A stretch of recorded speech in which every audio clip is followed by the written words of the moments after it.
Well, here's somebody I haven't actually seen for a while. Hi, Jeff. Hi, Kevin. How are you doing?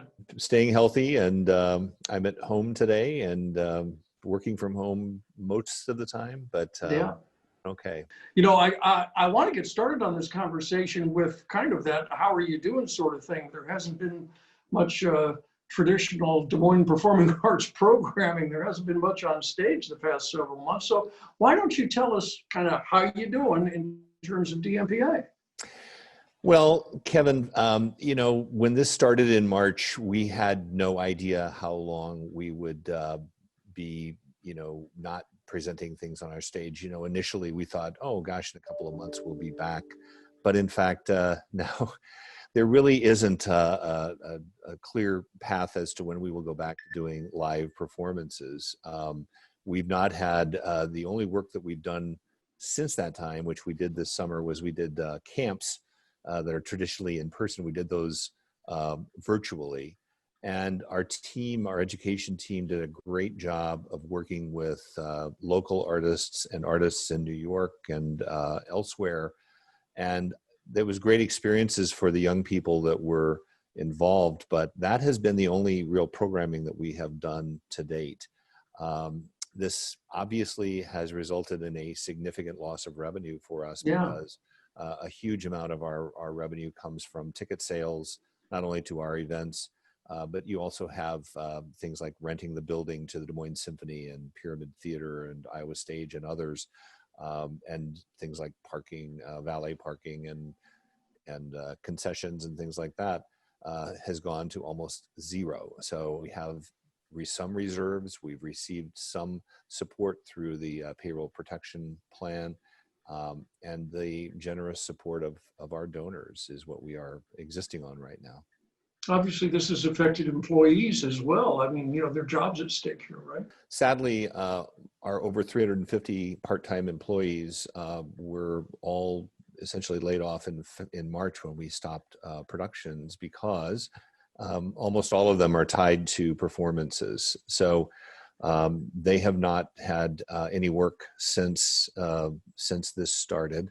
We have laid off a significant part of our full-time staff. We're down to about half of the personnel that we had in March.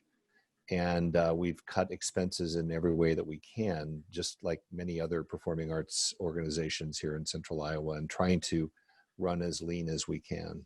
Well, given all of that, what's it going to take to bring performances back to the venues? And I say plural because we're not only talking about the Civic Center, but there are other venues out there too under the DMPA's umbrella. It's complicated in that some performances involve a very few number of performers and support personnel, and things like Broadway, they require a lot of personnel.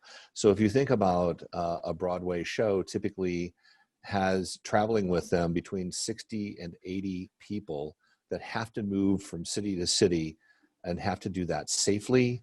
And they have to encounter how they're going to get there by airplane or other means, staying in hotels, and then interacting with hundreds of our employees backstage, whether it be stagehand, wardrobe, orchestra personnel. All of those things have to happen. And anytime you have a Broadway show, between the traveling folks and us, you have about 120 to 140 people backstage. In a relatively small amount of space, sharing dressing rooms and dressing each other and doing things like that. So it is a very, very complicated formula. So we don't know. Broadway announced this past week that they will not be doing performances until after May 30th of next year. And that has some trickle down. The tours are a little different, but the ramp up is going to be challenging particularly for new shows. Some of the shows that we have on our upcoming Willis Broadway series are brand new shows that haven't been built yet. And so they need to build sets, they need to build costumes, they need to build all of those things that are required, which is a much longer ramp up than the existing tours that have been out there, like Wicked and The Lion King, that But once they get starting, they have to make sure that costumes still fit and the sets still work and the lights still work and all of that. So it's challenging, Kevin. And I think one of the things that we are so grateful for is the fact that, particularly with our Willis Broadway series and our National Geographic series, our subscribers have hung in with us because it's really important that they do so, because that season ticket base is what allows us to bring these first-class shows to Des Moines. And so our commitment to our people has been, number one, we're not going to reopen until it is safe for everyone, particularly the audience, to come back into the Civic Center or the Temple Theater or the Stoner Theater. And we're working on what the protocols will be like when that day happens. But one of the things that is important to know is that social distancing really won't work for us from a financial standpoint for the Broadway shows. And so it is something that we have to be at full capacity for many of the performances that we do. We are dealing obviously with indoor venues, which is vastly different than outdoor venues. So we're taking it very seriously, and our commitment to our subscribers has been that we keep our tickets revenue that we have from season tickets, we keep that in separate accounts so that if performances should cancel, we can give refunds almost immediately. That was going to be, one of my questions is there's still a lot of ticket money that people have given to you or have paid to you or to DMPA, and I hear your reassurances that is in the proverbial lockbox, right? It is. We are not spending that on any of our operations. We are. It is safely ensconced in a separate account. Well, I guess just kind of moving along on the timeline then. So what's it going to take for DMPA to kind of weather the storm until, this all clears up, to use a weather analogy? I think first thing is as I said, we have cut our expenses greatly. Many expenses, and sadly, a lot of that is in personnel. And we hate laying off people, but we're forced to do that.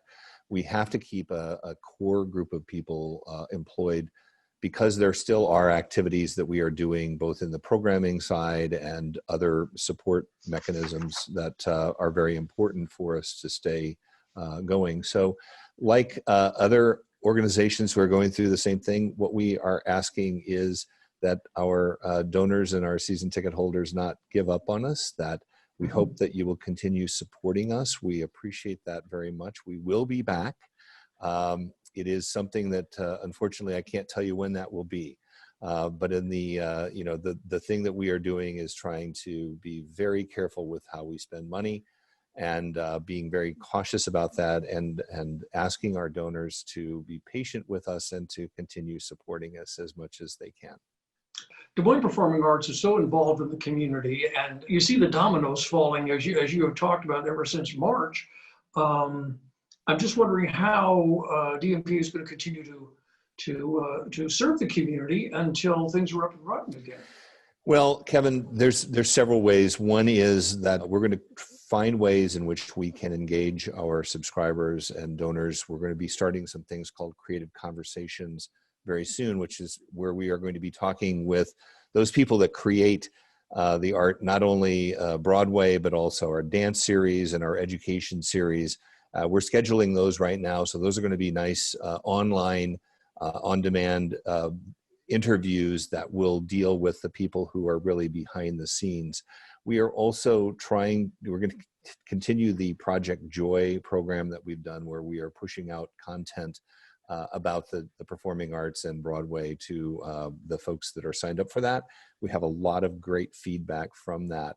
We are also looking at doing some virtual programming on the family side. We're going to be announcing soon. Well, even though the stage has been dark for 8 months or so as we talk right now, it's obvious that the folks at Des Moines Performing Arts have been active in trying to continue to reach out. I think that's really neat. Just my own personal opinion. So congratulations on that, on the efforts that you're making. Thank you. Well, we have a wonderful team. They've been so resilient in this, and I know Kevin, you and Molly have been great supporters of ours, both in moral support and financial support, and we appreciate that. But more importantly, we appreciate the support of all of the donors and season ticket holders and their patience in this very difficult time. Jeff, I know there's kind of a lull in what's going on stage, but there's certainly a lot to talk about, and I appreciate you taking some time to be here and share it with us. It's really well, nice. Thank you, Kevin, for being with me today. I appreciate it very much.